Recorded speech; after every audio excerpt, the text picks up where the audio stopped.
En este pañuelo verde, las denuncias de esterilizaciones forzadas practicadas a mujeres, entre las que podría haber mexicanas, en un centro de detención de migrantes en Estados Unidos, encienden las alarmas de lo que podría ser uno de los peores escándalos de violaciones a derechos humanos en la era Trump.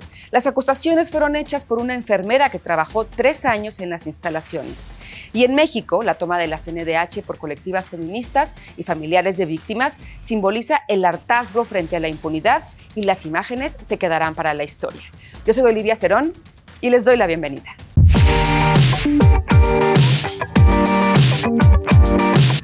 Probablemente en estos días han escuchado o leído en las noticias sobre denuncias de histerectomías practicadas a migrantes sin su consentimiento en Estados Unidos. Una histerectomía es una cirugía para extirpar el útero. Durante el procedimiento se pueden extirpar también las trompas de falopio y los ovarios. Después de una histerectomía, como es lógico, una mujer pierde sus periodos menstruales y ya no puede quedar embarazada. ¿Se imaginan cómo es para una mujer que le hagan esta cirugía sin su permiso? ¿Una esterilización forzada? Una enfermera denunció que decenas de histerectomías se practicaron a migrantes en el centro de detención privado donde trabajaba, en el condado de Irwin, en Georgia. Aseguró que las cirugías se realizaron sin el consentimiento de las mujeres o bien sin que hubieran comprendido lo que les iban a hacer y por qué. I became a whistleblower. Now I'm a target. But I'll take a target any day to do what's right and just, then sit and be a part of what's inhumane. Las acusaciones lanzadas por la enfermera Dawn Wooten, quien también señaló la ausencia de medidas para impedir contagios por COVID-19 en este centro, podrían estar destapando uno de los más grandes escándalos de violaciones a derechos humanos en la administración Trump. Wooten señaló en particular a un ginecólogo.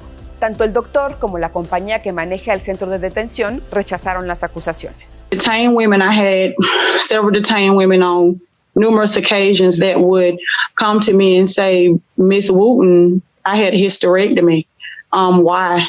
I had no answers as to why they had those procedures. And one lady walked up to me here and she said, what is he? Is he the uterus collector? Does he collect uteruses? And I asked her, what does she mean? And she says, everybody that I talked to has had a hysterectomy. La denuncia, interpuesta ante el Departamento de Seguridad Nacional, fue acompañada por Project South y otras organizaciones civiles que exigen el cierre del centro de detención. Un primer testimonio con nombre y apellido es el de Pauline Bingham, migrante de Camerún, quien fue sometida a una histerectomía cuando solo debían retirarle un quiste. La mujer estuvo a punto de ser deportada. We are in touch with lawyers, trying to track down women all over the world who have been at this facility and have suffered some type of violation to their body.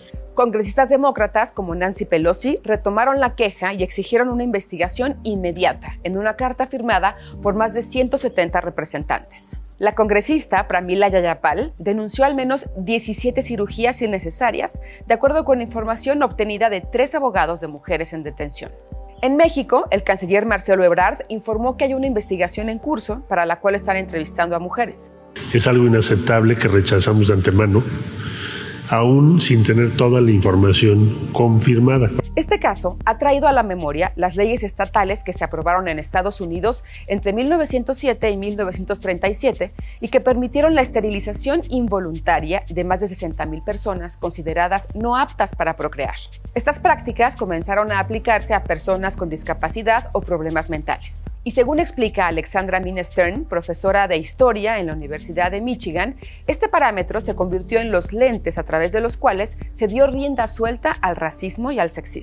La especialista dijo al diario The Guardian que cualquiera que haya estudiado la historia de las esterilizaciones forzadas sabría que este centro de detención de migrantes es el tipo de lugar donde podrían darse este tipo de abusos, pues existen todas las condiciones para que la opresión reproductiva tenga lugar.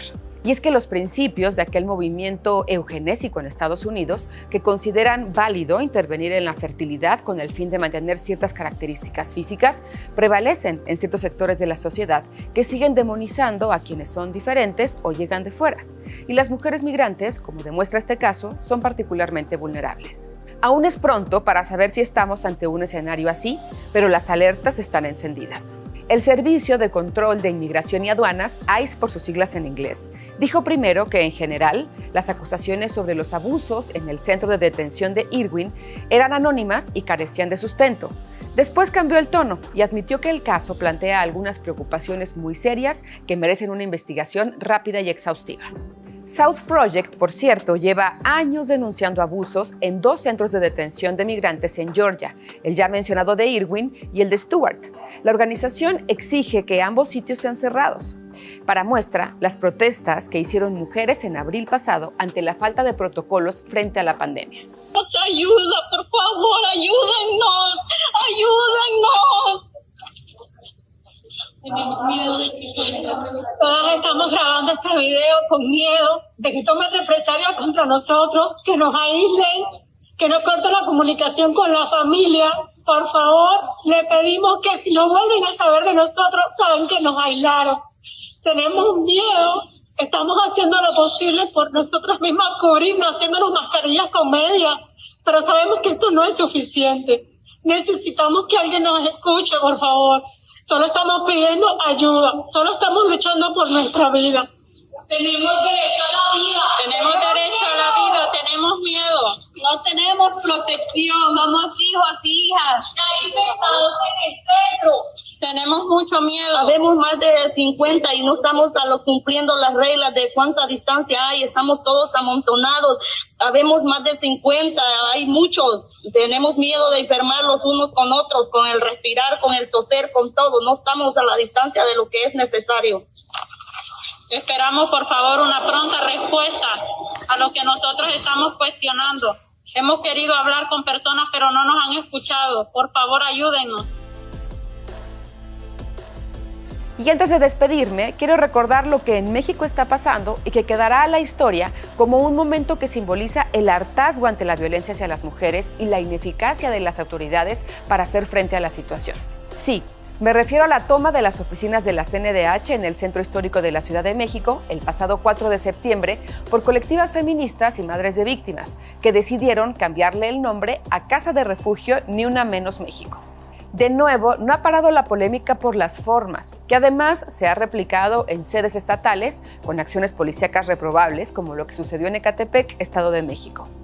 Pero lo más importante, como siempre, en medio de estos debates, es la rabia, el dolor, el hartazgo y la impunidad que hay detrás de estas acciones en un país donde 11 mujeres son asesinadas al día, al mismo tiempo que se reduce el presupuesto para la atención de las víctimas, lo cual se suma a un discurso presidencial que descalifica y considera que quienes atentan contra un cuadro de Francisco I. Madero o desconocen la historia o son conservadoras. Tiemble el Estado, los cielos, las calles, que tiemblen los jueces y los policiales. Hoy a las mujeres nos quitan la calma, nos dejaron miedo, no tienen nada. Con la antigrita del 15 de septiembre en la Casa Refugio Ni Una Menos, me despido. Dejen tus comentarios aquí abajo. Yo soy Olivia Cerón. Nos vemos en el próximo Pañuelo Verde en Ruido en la Red. Adiós.